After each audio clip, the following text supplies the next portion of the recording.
മറ്റേ സർക്കാർ ഉണ്ടായിട്ട് 600 രൂപ കിട്ടിയെന്നാണ് എനിക്ക് ആദ്യം അത് വല്ലപ്പോഴും ഒക്കെയാണ് കിട്ടണം. അറിയാം.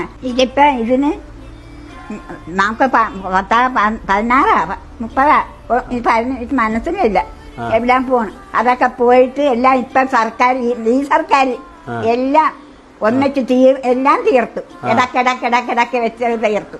അങ്ങനെ ഞങ്ങൾക്ക് എല്ലാം കിട്ടും. പെൻഷൻ എത്ര കിട്ടുന്നുണ്ട് ഇപ്പൊ 660 1600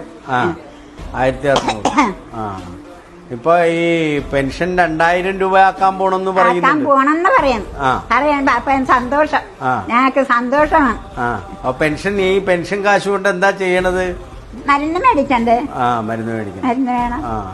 മരുന്നിനുള്ള കാശ് കറക്റ്റായിട്ട് എനിക്ക് കിട്ടുന്നുണ്ട്. ഉണ്ട്. മക്കളെ ആശ്രയിക്കേണ്ടി വരുന്നില്ല. ആശ്രയിച്ചില്ല. എന്നാലും എന്റെ മക്കൾക്ക് ആശ്രയം വേണം.